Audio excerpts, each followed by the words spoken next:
Pengertian politik luar negeri bebas dan aktif. Politik luar negeri bebas artinya menentukan sikap dan pandangan terhadap masalah internasional dan terlepas dari kekuatan besar dunia. Politik luar negeri aktif artinya memberikan sumbangan baik dalam bentuk pikiran maupun menyelesaikan sebagai konflik dan permasalahan liberal. Masa demokrasi liberal berlangsung dari tahun 1950 sampai tahun 1959. Ciri khas sistem ini adalah kuatnya pengaruh parlemen yang jadi representasi dari partai dan golongan, serta munculnya banyak partai politik yang bebas berpendapat dan saling terpimpin.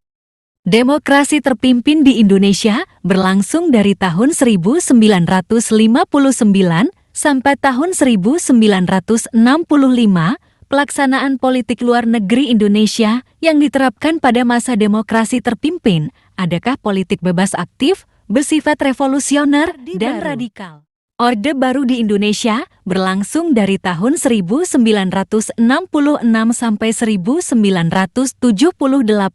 Pelaksanaan Orde Baru memfokuskan Indonesia pada pembangunan sektor ekonomi dan PBB. Masa reformasi di Indonesia berlangsung pada tahun 1988.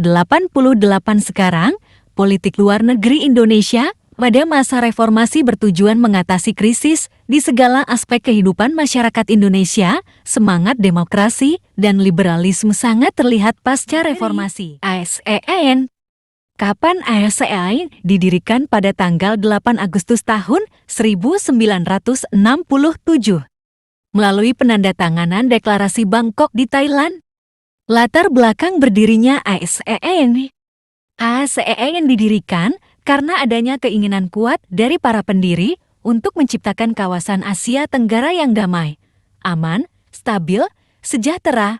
Hal tersebut dipicu oleh situasi pada era 60-an yang rawan konflik, yakni perebutan pengaruh ideologi negara-negara besar, juga konflik antar negara. Itu disebut Bapak Pendiri Perhimpunan ASEAN. 5 Menteri Luar Negeri yang menandatangani Deklarasi ASEAN adalah: pertama, Edem Malik Indonesia; kedua, Narciso R. Ramos Filipina; ketiga, Tun Abdul Razak Malaysia; keempat, S. Rajaratnam Singapura; kelima, Sanet Homan Thailand. Bentuknya ASEAN mempercepat pertumbuhan ekonomi, kemajuan sosial dan perkembangan kebudayaan di kawasan negara-negara Asia Tenggara, memelihara perdamaian dan stabilitas dengan menjunjung tinggi hukum dan hubungan antara negara-negara di Asia Tenggara, meningkatkan kerjasama yang aktif dan saling membantu dalam bidang ekonomi, sosial, budaya, teknologi, dan administrasi. Hasil dari ASEAN menghasilkan sejumlah kerjasama yang bermuara pada peran penting ASEAN bagi dunia dan menjadi pusat pertumbuhan ekonomi, memperkuat ketahanan ASEAN dalam menghadapi tantangan zaman,